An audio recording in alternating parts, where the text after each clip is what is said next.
Հետընտրական կրքերը չեն դադարում միասնության թևեր կուսակցությունը սահմանադրական դատարանում կվիճարկի հունիսի 7-ին կայացած խորհրդարանական ընտրությունները։ Այս ուրբաթ նույն պահանջով սահմանադրական դատարան կդիմեն նաև Ուժեղ Հայաստանը, Հայաստան Դաշինքն ու Բարգավաճ Հայաստան կուսակցությունը։ Բարձրագույն դատարանը դիմումներն ընդունելուց հետո 15-օրյա ժամկետում պետք է որոշում կայացնի։ Սահմանադրական դատարանի մասին օրենքի համաձայն բարձրագույն դատարանը կամ պետք է անփոփոխ թողնի ընտրությունների արդյունքների մասին կենտրոնական ընտրական հանձնաժողովի որոշումը կամ անվավեր ճանաչելով այն 3 հնարավոր որոշում կայացնի, առաջին անվավեր ճանաչել ընտրությունների արդյունքները, երկրորդ անվավեր ճանաչել ու սահմանել մանդատների բաշխման կարգը եւ երրորդ նշանակել ընտրությունների երկրորդ փուլ։ Միասնության թևեր կուսակցության ներկայացուցիչ Լիպարիտ Դրմեյանը ներկայացրել է, թե ինչ հիմքով են դիմելու սահմանադրական դատարան։ Մենք բազմաթիվ օրինակներ ենք ներկայացրել եւ ընդդիմադիր ուժերը եւս իրենց ամբողջ կարծրաշավի ընթացքում ներկայացրել են կոնկրետ դեպքեր, թե ինչպես է պետական ռեսուրսը, վարչական ռեսուրսը օգտագործվել քաղաքացիական պայմանագիր կուսակցության կողմից կարծրաշավի ժամանակ եւ նաեւ ներկայացվել են ապացույցներ կենտրոնական ընտրական հանձնաժողով։ Ես ցավում եմ, որ այդ ապացույցներին հանձնաժողովը այդպես էլ անդրադարձ չկատարեց, ինչպես որ պետք է աներ ըստ օրենքի։ Օրինակ դրսևորումներից մեկը այն էր, որ հիշում եք, հրապարակեցինք մենք ձայնագրություններ, թե ինչպես են տարբեր ուսումնական հաստատությունների ղեկավարներին ստիպում, որպեսզի մարդկանց հավաքագրեն, ուսուցիչներին հավաքագրեն եւ տանեն քաղաքացիական պայմանագիր կուսակցության հավաքներին եւ դրա մասին հաղորդում ներկայացրեցինք մայիսի 18-ին Հայաստանի Հանրապետության գլխավոր դատախազություն, չունենք այս պահին որևէ արձագանք եւ ընթացք այդ գործի մասին։ Տարբեր համայնքներում եւ մոտ 2 տասնյակի հասնող օրինակներ են դարձյալ ներկայացել հանձնաժողովին։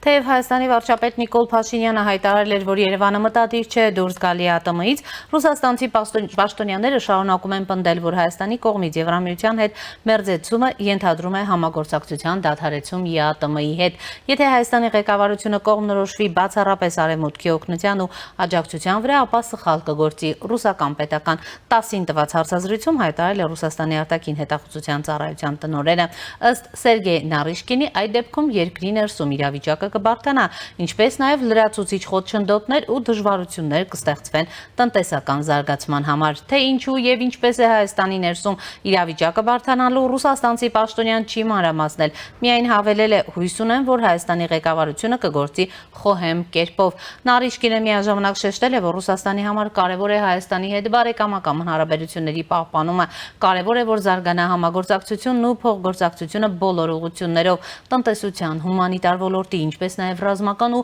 ռազմատեխնիկական համագործակցության շրջանակներում, ասել է նա։ Այսօր ճեպազրույցին ազգային ժողովի քաղաքացիական պայմանագիր խմբակցության падգամավոր Վահագն Ալեքսանյանը Ռուսաստանի Դաշնության կողմից հնչող հայտարարություններին է անդրադարձել։ Ռուս գործընկերները որոշել են իրենց ժողովրդավարական հմտությունները նաև փորձեն փոխանցել մեզ, մենք դա բարձր ենք գնահատում, ենք ուսումնասիրենք նրանց բոլոր հայտարարությունները ու առաջիկայում էլ գիտեք, որ Ռուսաստանում էլ են ընտրություններ անցկացվելու, վստահ եմ նաև դե Ռուսաստանը ավելի մեծ, ավելի հարուստ պետություն է, գուցե այնտեղ ավելի լավ են անցկացվում ընտրությունները, կնայենք, կուսումնասիրենք, տեսնենք։ Իդեպ Ռուսաստանը մինչ այս պահը չի շնորհավորել Նիկոլ Փաշինյանին։ Ռուսաստանից միայն արձագանքել էին Հայաստանում կայացած խորհրդարանական ընտրություններին Ռուսաստանի Դաշնության նախագահի մամուլի քարտուղար Դմիտրի Պեսկովը։ Նա նշել էր, որ Կրեմլը առայժմ սպասում է ընտրությունների վերջնական արդյունքներին, սակայն հավելել է, որ նաև արձանագրում են բոլոր հաղորդագրությունները, որոնք ի հայտ են գալիս ընտրությունների շուրջ։ Մենք այդ թվում արձանագրում ենք հաղորդագրություններն այն բազմաթիվ խախտումների վերաբերյալ, որոնք եղել են այդ ընտրությունների ընթացքում, հայտարարել է նա։ Ռուսաստանի արտաքին գործերի նախարարության պաշտոնական ներկայացուցիչ Մարիա Զախարովան նույնպես անդրադարձել էր Հայաստանում կայացած խորհրդարանական ընտրություններին եւ շեշտել, թե Հայաստանի կենտրոնական ընտրական հանձնաժողովի կողմից հրապարակված արդյունքների համաձայն քաղաքացիական պայմանագիր կուսակցությունը իշխանության մենաշնորհ չի ստացել։ Հունիսի 14-ից հետո էլ սակայն ռուսական կողմը չի շտապում շնորհավորել Նիկոլ Փաշինյանին։ Միաժամանակ պարզ է դարձել, որ Եվրամիությունը Հայաստանի համար աջակցության ծրագիր կպատրաստի ի պատասխան Ռուսաստանի կողմից առևտրային սահմանափակումների, այս մասին հայտարարել է Եվրամիության դիվանագիտության ղեկավար Կայա Կալասը Լյուքսեմբուրգում Եվրամիության արտաքին գործերի նախարարների հանդիպումից եւ Հայաստանի արտաքին գործերի նախարար Արարատ Միրզոյանի հետ նրանց բանակցություններից հետո կայացած մամուլի ասուլիսում։ Նա նշել է, որ անցյալ շաբաթ Հայաստանում անցկացված խորհրդարանական ընտրությունները հստակ ուղերձ են հղել։ Հայ ժողովուրդը քվեարկել է խաղաղության, ինքնիշխանության ու Եվրոպայի հետ ավելի սերտ կապերի օգտին։ Ռուսաստանի ծանր ճնշումն ու տնտեսական հարկադրանքը չկարողացան ազդել քվեարկության վրա։ Այսօր նախարարները քննարկել են, թե ինչպես կարող են հետագայում ամրապնդել Հայաստանի դիմակայունությունը եւ տնտեսական դիվերսիֆիկացիան։ Եվրամիությունն արդեն աշխատում է խոշոր տնտեսական աջակցության փաթեթի վրա Հայաստանին օգնելու դիմակայել Ռուսաստանի անարդար առևտրային սահմանափակումներին։ Մեր նոր Եվրամիության գործընկերության առաքելությունը Հայաստանում շուտով կսկսի աշխատանքը կիբերհարձակումների, անօրինական ֆինանսական հոսքերի եւ այլ սպառնալիքների դեմ պայքարելու համար, հայտարարել է նա։ Կարճատև դադար է մեր եթերում։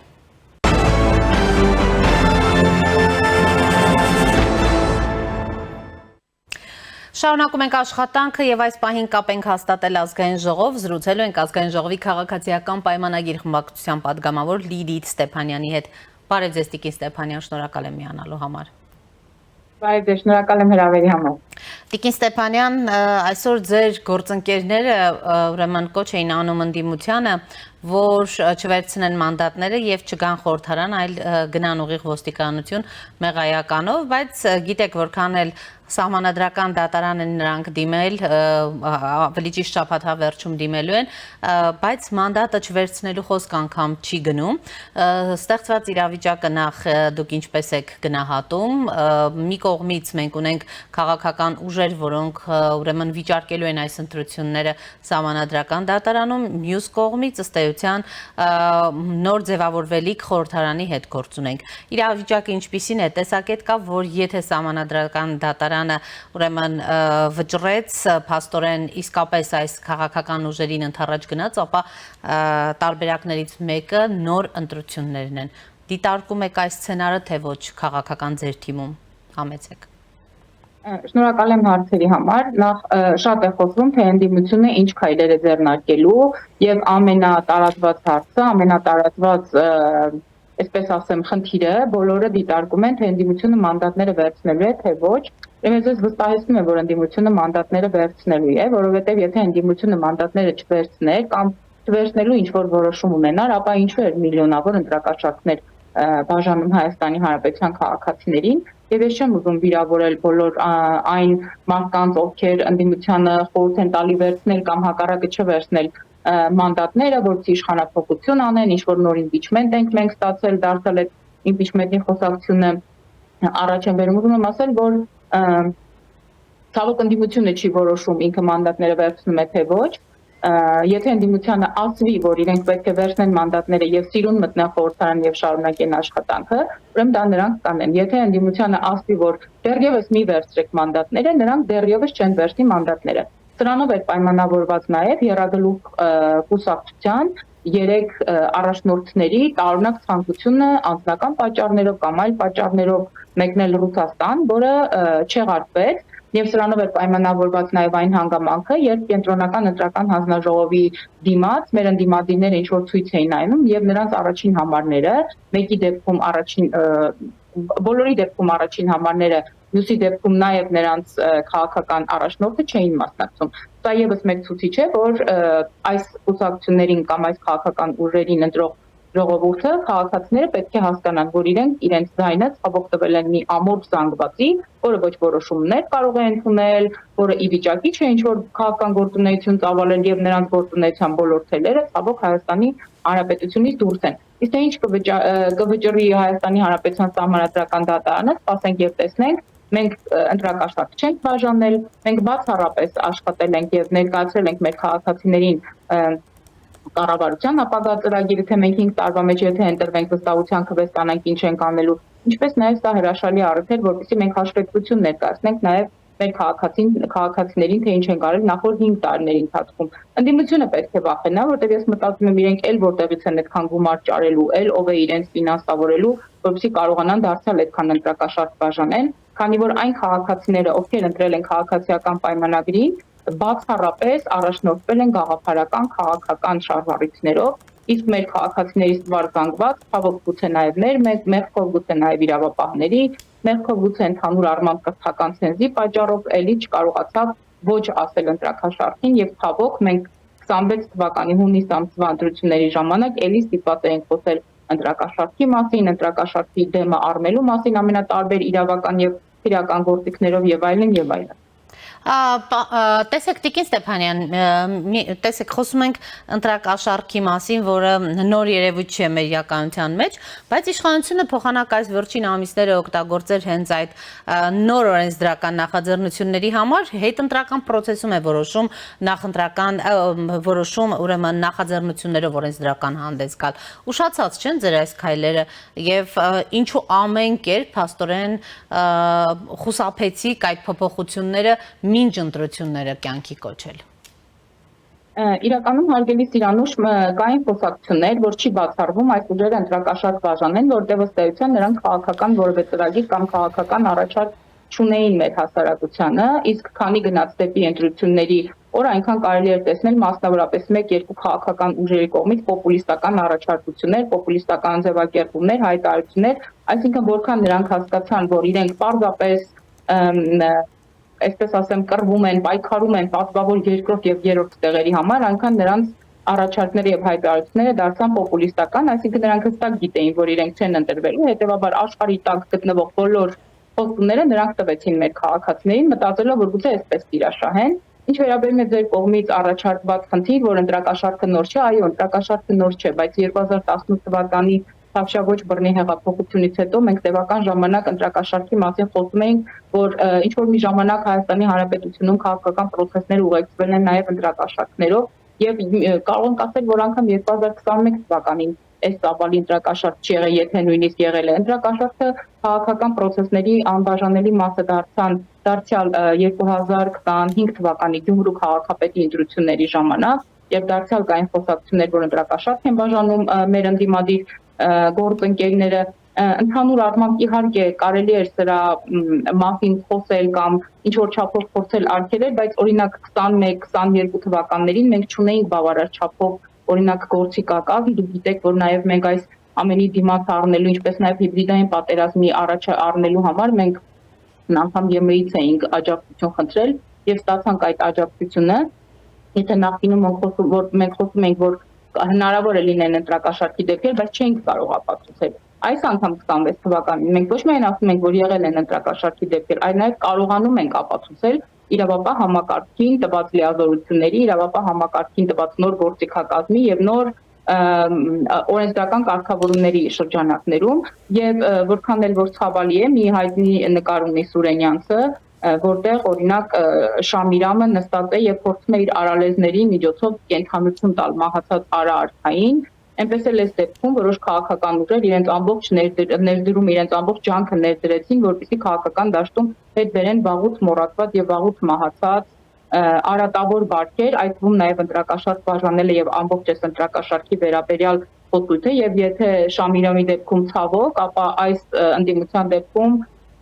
ստացվեց ինչ որ չափով այս ընտրակաշարքը բաժանել, բայց դե մեր իրավապահ համակարգը այլևս նոր գործիքակազմով է խոսում եւ ամեն օր լրահոսում, իթիվս բազմաթիվ լուրերի, թե տեղական թե միջազգային, մենք կարող ենք տեսնել հերթական ընտրակաշարքի վերաբերյալ ինչ որ տեղեկություն եւ վերջի տեղեկությունը, որը թերևս տեղի էր ունեցել Արարատի մարզի Մասիս քաղաքում, ես ձեր հետ միանալուց մոտավորապես 45 րոպե առաջ եմ կարդացել։ Գիտեք, ընտրակաշարք բաժանողները այդպես չի որ հրապարակային բաժանում են եւ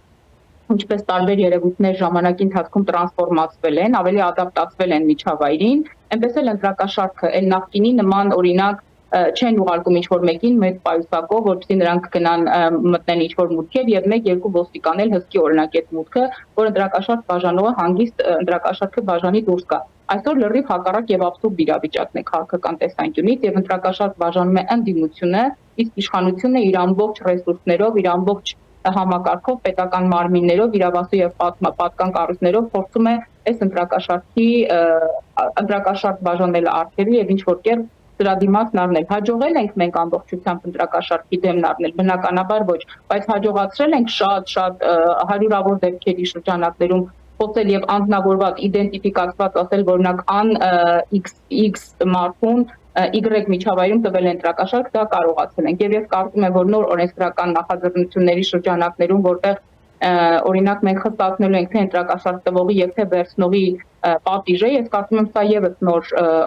որոշակի արգելանք կլինի, որ մարդիկ հասկանան քաղաքական process-ների ժամանակ պետք է խոսեն քաղաքական ծրագրերը, պետք է պայքարեն պայքարները, որում դնեմ չակերտների մեջ, պետք է պայքարեն քաղաքական տեքստերը, քաղաքական հայտարարությունները, քաղաքական գործիչները։ Թե չէ այստեղից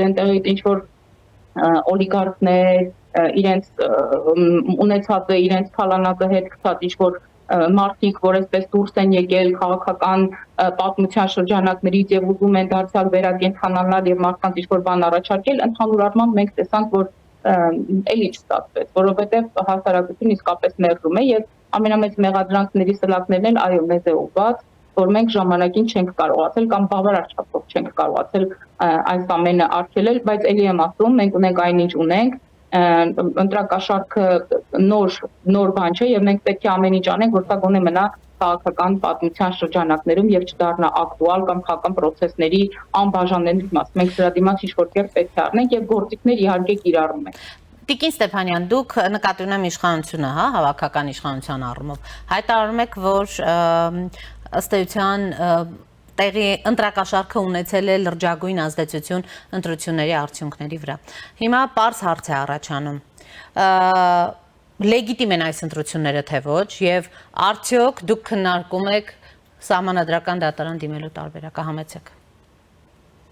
Մենք սահմանադրական դատարան դիմելու տարբերակ դեռևս չենք քննարկել, գուցե այսօր նիստերից հետո կամ վաղը քննարկենք ֆրակցիայում նման քննարկում չենք ունեցել, բայց ելի եմ կրկնում, մենք որևէ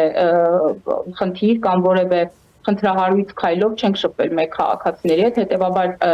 մոտավորապես 727,000 մի քիչ էլ ավելի մեր քաղաքացիներ իրենց վստահության քվեն են տվել մեր քաղաքական ուժին։ Ես կարծում եմ անհանգստացողները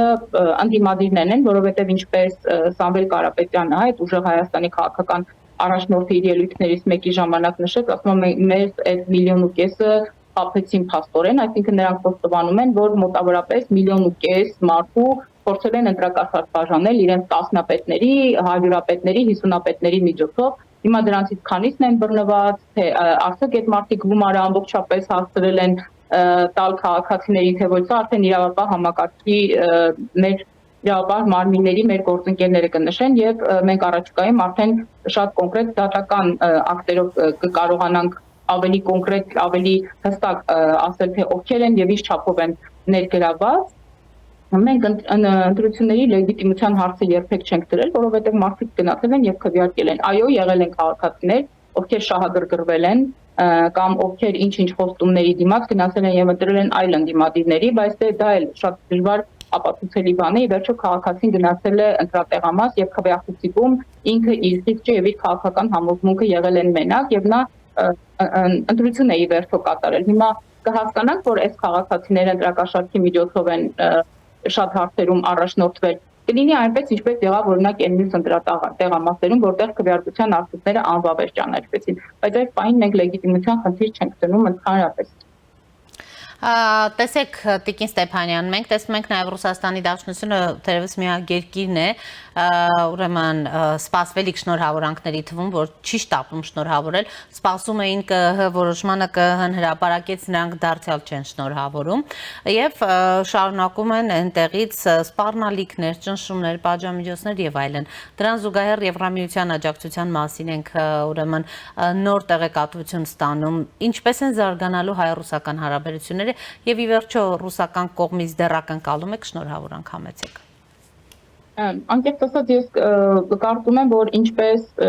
տարբեր երկրների հետ որոշակի համագործակցության շրջանակներում դա ինձ է արարողակարգի պարտադիր մաս է, հատկապես երբ մենք խոսում ենք, որ Ռուսաստանը մեր հիմնական ռազմավարական դաշնակիցն է, այնտեղ ոչ իհարկե նախագահի մասշտաբով, բայց տարբեր քաղաքական գործիչների շուրթերից մենք լսել ենք հետևյալ հայտարարությունը, թե սպասում ենք ընտրությունների արդյունքների պաշտոնական հայտարարությանը ամփոփանը, որից հետո կլինեն շնորհավորանքներ։ Մի շնորհավորի մեզ թե ոչ, ճիշտն ասած չգիտեմ, դրանից Հայաստանի Հանրապետության կյանքում այդպես շատ արմատական փոփոխություններ չեն սպասվելու։ Ինչ վերաբերում է Ռուսաստանի հետ շարունակվող մեր համագործակցության մասին, ապա մեր Հայաստանի Հանրապետության վարչապետը, ինչպես նաև մեր քաղաքական ուժի առաջնորդը բազմիցս հայտարարել է, որ մենք առհասարակ շփվելու ենք աշխարհի բոլոր պետությունների հետ, առհասարակ մեր պետական եւ ազգային շահի շրջանակներում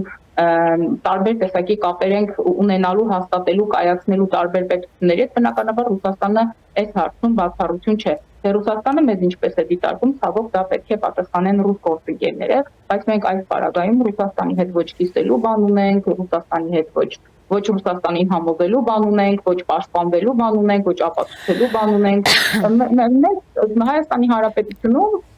Հայաստանի Հանրապետության Սահմանադրության եւ օրենքների համապատասխան տեղի են ունեցել ընտրական գործընթացներ, ձևավորվել է նոր ազգային ժողովի կազմ եւ կլինեն շնորհավորանքներ, հրաշալի կլինի, չլինեն շնորհավորանքներ, էլի նորմալ կլինի, մենք որևէ խնդիր այստեղ չենք տեսնում։ Տեսեք, Տիկին Ստեփանյան, վարչապետը այսօր խորհրդարանում հայտարարեց, որ արտաքին ուժերի ազդեցության ռիսկերը մեր երկրում հաղթահարված են, որ դրանք այլևս գոյություն չունեն, որքանով են իսկապես հաղթահարված, եւ առհասարակ վերջին կարևոր հայտարարությունները նաեւ, որ հնչում են, մասնավորապես ափալ-թափալ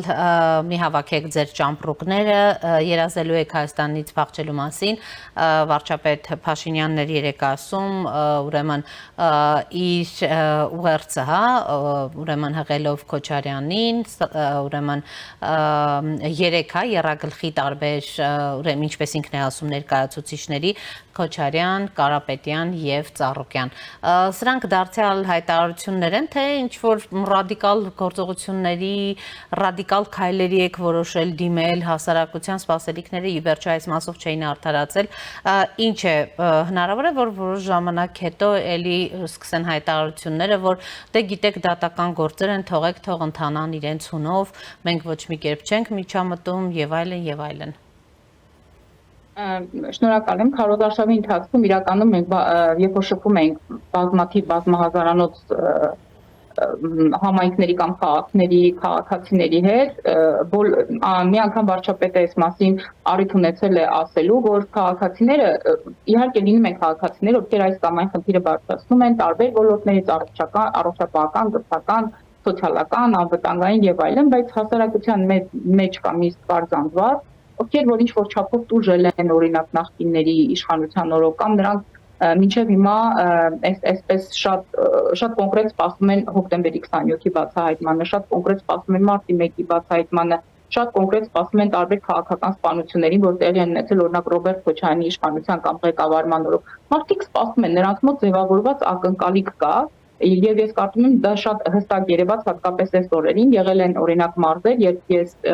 ուղեկցել եմ մեր գործընկերների հետ վարչապետին եւ այո յուրաքանչյուր երրորդը ասում էր որ այս մարդիկ ինչի միջև հիմա դատված չեն ինչու այս մարդիկ օրինակ ճաղերի հետևում չեն որ ոչ միայն ձգտում են իշխանության այլ նաեւ մատ են թափ տալի մի հատ էլ մեր կողմից լեգիտիմ ընտրված վարչապետի վրա կամ մեր իշխանությունների վրա ինչ որ սա բացարձակ ճշմարտություն է բայց սրան զուգահեռ ես ուզում եմ ասել որ եւ Հայաստանի Հանրապետության գլխավոր դատախազը ազգային ժողովում տարբեր ֆորմատների ժամանակ աշխատանքների տարեկան զեկույցների ժամանակ ասել է, որ օրինակ մարտի 1-ի հետ կապված մենք ունենք վերավորակավորված քրեական հոդված եւ եթե նախկինում երբ որ տարբեր քաղաքացիական հասարակության ներկայացուցիչներ մեզ ասում էին, որ այս հոդվածով հնարավոր է, որ Ռոբերտ Քոչարյանը չդատվի կամ այս հոդվածով հնարավոր է, որ Ռոբերտ Քոչարյանը չկրի այն պատասխանատվությունը, որին իրականում արժանի է եւ պետք է գրի, դե գիտեք մենք իրավաբաններ չենք եւ բնականաբար տարբեր հարցերում մենք մեր հայացքը ուղղում ենք իրավապահ համակարգին։ Ցավոք նրանք ճիշտ դուրս եկան եւ հիմա ունենք հոդվածի վերավորակավորում, այդ թվում նաեւ ուզում եմ նշել մարդու իրավունքների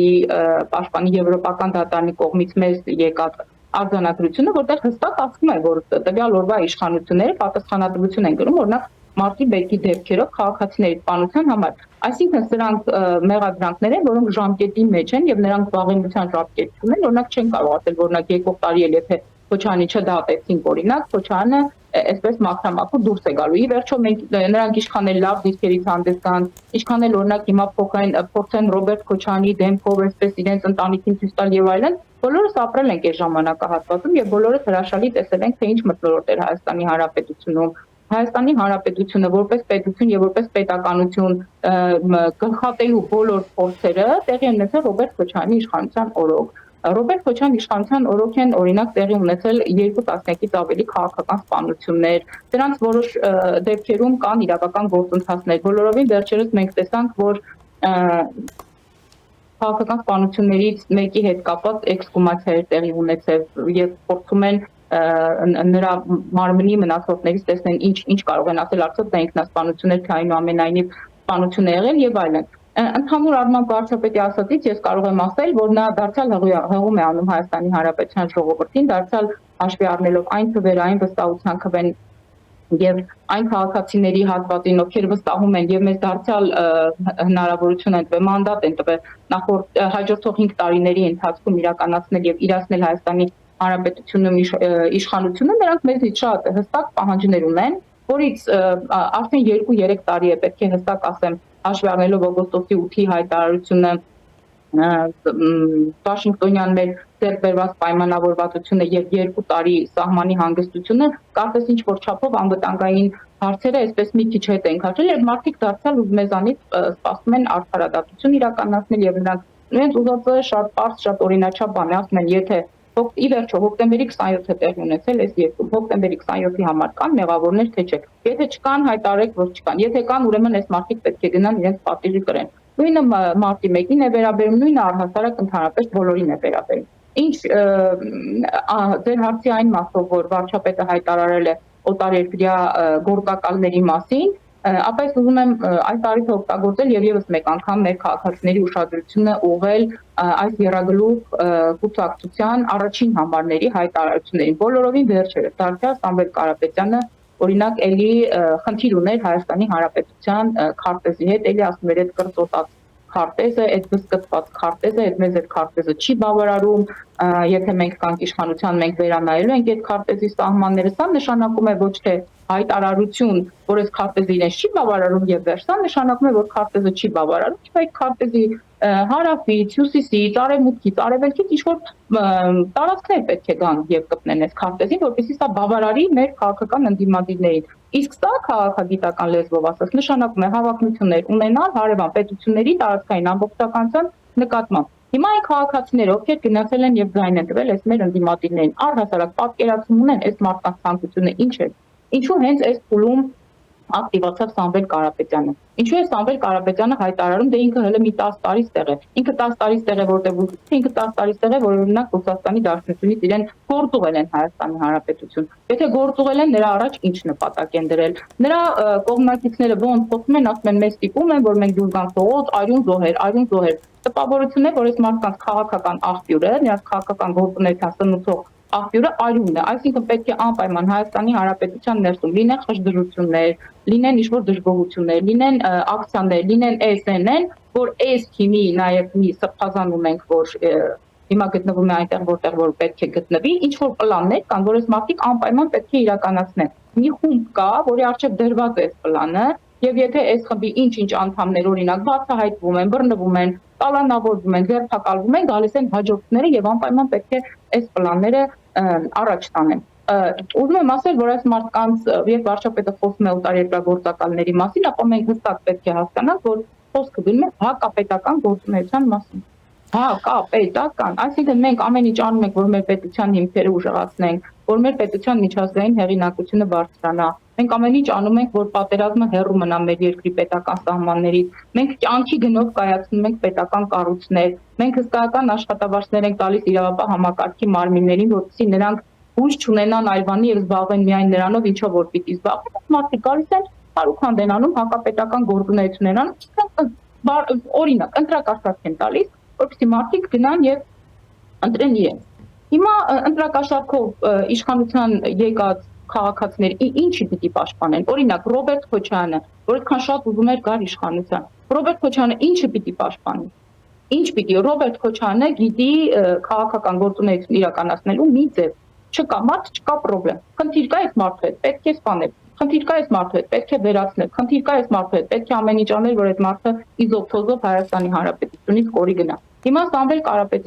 Կարապետյանի ամբողջ ունեցվածքը գտնվում է Ռուսաստանի Դաշնությունում եւ Հայաստանի Հանրապետությունից դուրս տարբեր երկրներում։ Այս մարդը 3 պետության քաղաքացի է։ Հիմա Սամվել Կարապետյանը ասում է, բարեգործեմ ինձ ընտրեք Հայաստանի Հանրապետության վարչապետ։ Սամվել Կարապետյանը որ դառնա Հայաստանի Հանրապետության վարչապետ, այդքան էլ փող է բաժանել։ Գալու է ինչ անի։ Գալու է բաժանած փողը տասնապատիկ դուրս բերի, չէ՞ ժողովրդի ջանից, այս պետության ջանից։ Այդ Սամվել Կարապետյանի բարեգործությունը որտեղ ենք տեսել։ Սամվել Կարապետյանը մենակ հեծով մեր համար սրբություն սրբոց համարվող տարբեր օբյեկտներից, մանկատներից, զորամասերից, հիվանդանոցներից, խնամքի կենտրոնների վրա ավել գումար է գնել, հեծով ավել գումար է վերցրել։ Այս մարդու բարեգործությունը որտեղ է երևում, որ քաղաքացիներ կան, օրինակ, ուժեղ Հայաստան, ինչ ուժեղ Հայաստան։ Կամ որ ասում են պետք է կուշտ մարդիկ կան իշխանության, այսինքն կես ժամ առաջ հաց ուտեն կուշտ կան։ Չէ որ տերմիններ կան, որ ամբողջապես այս մարդկանց լեզվամտածողությունը իդերև է դնում, ի ցույց է դնում։ Եվ Ծառուկյան Գագիկին ասել են դու պատանդուն ես տղա ջան մեր երկրում, քո որդին մեր երկրում պատանդ է։ Մենք ասում ենք եթե դու ուզում ես ողջ առողջ քո որդուն տեսնել։ Եվ այս մարդը իր գավակին տեսնելու են պատմությունից մենք հիշում ենք, չէ՞ օրինակ Թագաժառանգը գերի էր գտնվում Հռոմում կամ Թագաժառանգը գերի էր գտնվում պատանդի կարգավիճակում, այսինչ երկրում էր, այնինչ երկրում է, որ որոշակի ազդեցություն էր ունենում արդեն մեր երկրի իշխանությունների որոշումների ընդունման վրա։ Իրավիճակը այս մարդիկ զորով շարով իրենց դրել են մի փակուղում է եւ այսպես դրսից խաղացնում են, իրենք խաղում են։ Գագիկ Ծառուկյանը որ դառնա վարչապետ կամ Գագիկ Ծառուկյանը բազմիցս եղել է կոալիցիայի անդամ։ Ինչ քաղաք, խնդրում եմ մի նախադասություն ասեք կամ երկու նախադասություն ասեք կամ մի նախագիծ ասեք, որ Գագիկ Ծառուկյանը կամ այդ թիմը բերել է եւ Հայաստանի Հանրապետության այսինչ կամ այնինչ ոլորտում ինչ որ արմատական փոփոխություն եղել։ Գագիկ Ծառուկյանը հենց հիմա մեղադրվում է հարկերից խուսափելու համար։ Ախր չեմ կարողանում հասկանալ ինչպես կարելի է այսքանից հետո այս մարդկանց որ ամեն ինչի հետ կապ ունեն, այստեղից քրյա են, այն մի կողմից օլիգարխիկ են, նրանց ամբողջ քաղաքական կապիտալը սկսվում եւ ավարտվում է քաղաքացիներին ունեզրկելու մեջ, չգիտեմ, խաբելու մեջ։ Ես հիշում եմ, ներողություն խնդրում, եթե երկարացնում եմ, ես հիշում եմ, երբ 2008, 2016, 2017 թվականին մասնավորապես 2000-ականների Ստեփանյան, մեր ժամանակը սպառվում է, խնդրում եմ վերջին միտքերի ամփոփենք։ Այսպես որ աղավնու տեսքով կամ խաղաղություն բերողների տեսքով այսպես եկել են։ Ախր 3 մյուս օր, երբ որ Հայաստանի Հանրապետությունում պարլամենտական կամ նախագահական ընտրություններ են տեղի ունենում, էլ վստահված անձանց գողանում էին, էլ տանում էին նկուղներում ծեծում էին։ Այս մարդիկ նույնիսկ եղել են դեպքեր, ես Հրազդան քաղաքից եմ եւ Հրազդան քաղաքում բոլորը իրար ճանաչում են, խոսակցությունները շատ արագ էին տարածվում։ Ամեն ընտրությունից հետո Հրազդան քաղաքում 50-60 հոգու կողքի մատները կոտրվում են, այս մարդիկ վախից անգամ բժշկի չէին դիմում։ Կամ նկուղներում այնքան էին ծեծում, դուրս են գալի, եղածը վաճառում էին, մի գիշերով Հայաստանի Հանրապետությունից փախնում էին։ Այս մարդիկ գալիս են իշխանության, ինչ անեն այս գործակալական ցանցը։ Այս մարդկանց վերջը եկել է եւ առաջիկայում մենք այո ունենալու ենք շատ լուրջ վերանայում ոչ միայն մեր, այլ նաև հսկայական գործիքակազմ ենք տալու մեր իրավապահ համակարգին, որ ի վերջո ձևավորված հանրային պահանջը հասնի նպատակին։ Այս մարդիկ պետք է պատասխանատվություն կրեն օրենքի առջև։ Վերիչեղավ բոլեղավ, որովհետև անհնար է այլևս այս հակապետական ուժերին հանդուրժել Հայաստանի Հանրապետությունը։ Շնորհակալ եմ Տիկին Ստեփանյան։ Զրուցում է Ազգային ժողովի քաղաքացիական պայմանագիր խմբակցության պատգամավոր Լիլիթ Ստեփանյանի հետ։ Այս ժամի համար այսքանն էինք նախատեսել, հետևեք մեր թողարկումներին, կհանդիպենք։